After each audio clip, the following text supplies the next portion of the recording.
Hello, I'm Leonard Maltin. Star Wars may have started out as a mere movie, but it became a phenomenon.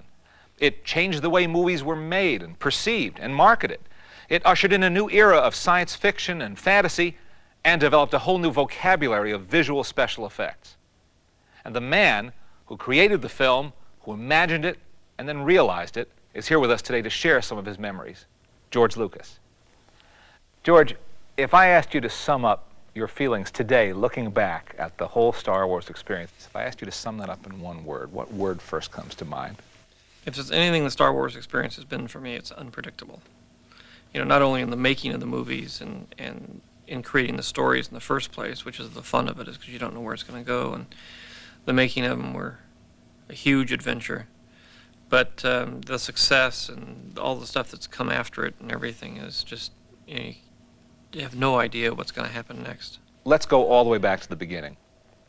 What was the beginning? I would say probably the original impetus for the whole thing was I used to watch a serial on television called Adventure Theater, and they had Flash Gordon Conquers the Universe on it, and I used to love that.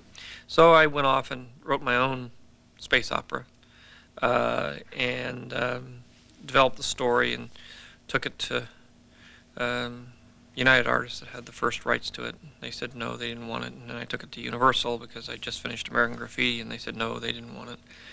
And finally took it to 20th Century Fox, and Alan Knight Jr. said, I'm interested. He said, I don't understand this, but I loved American Graffiti, and whatever you do is okay with me, because otherwise I don't think it would have ever gotten done, because it was crazy. You know, spaceships and Wookiees and robots, and it was just unlike anything that had ever been seen before. Tell me about that first script. Now, did you try to tell the whole story in one script? Well, at that point, it wasn't the whole story.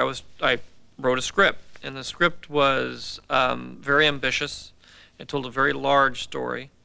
When I finished it, I realized that it was way too big to make into a movie. So I took the first part of it, sort of the first act, and I said, I'll make the movie about this. And I had to expand on it and move it around and play with it a little bit. But I basically then focused on that as being the film. And I said, someday, if I ever get a chance, maybe I'll make these other things, the rest of it, the other two-thirds, into a movie. But right now, that's just going to have to go on the shelf, and I'll leave it there. And so that's really how the first project came to pass.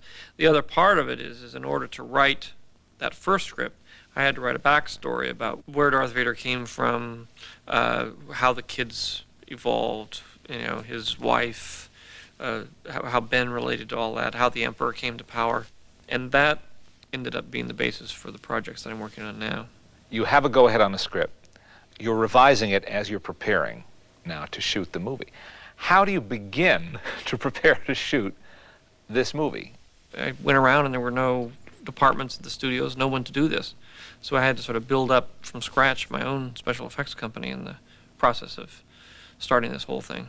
How do you find people? How do you find the right people to do that kind of thing and to invent things, which is what they had to do? Yeah, there was a small group of people that had done special effects. Some guys who worked in commercials doing the Pillsbury Doughboy and this, so there was maybe a few dozen people in Hollywood that actually had some experience. They were mostly college students. They're mostly very young. I think the average age of ILM when it started was like 24. That's the average age, and so there are a lot of kids that were like 19, 20 years old. Tell me about some of the casting decisions. What I would do is I would take the various contenders for the various roles and I'd mix them around and have them work ensemble. Because what I was trying to do is see how they all look together and work together as a group, not as individuals. And I think that was a very important part about the casting is I cast a group. I didn't cast one person, one person, one person. I saw how they all worked together and then chose it that way. What was the most serendipitous bit of casting? Probably Harrison. Fred Roos, who was helping with my casting, was a good friend of Harrison's, and so he had him. He was a carpenter, and he sort of had him. I mean, he'd been an actor and he'd been under contract, but he was working as a carpenter, fixing their offices up. And as I was casting everybody, we said, well, we'll start doing these tests. And I said, well, we're short one Han Solo. I've only found 4. I need 5 because I have 5 of everything else. And so I just said, well, Harrison, do you want to do this? You want to stand and sort of read some parts against these other parts so we can get through this thing? And he said, yeah, and he started reading them, and he read them better than anybody else did. What was the toughest part of making Star Wars? Well, there was a lot of drama through the whole thing. It was a very tough film to make. It was a fairly low-budget film. You know, it was a $10 million movie at a time when most movies were, the big-time movies were $20, $30 million. How much of that went to effects?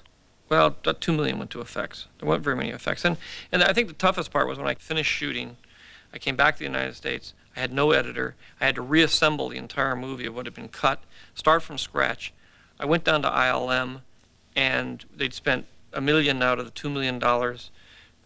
We were about 5 months away from release of the movie, and they didn't have any shots done. And I was panicked because I had nothing. I had no movie. I had no effects. I had a big mess on my hands. When did you know it was working, that it was turning into a phenomenon with the public?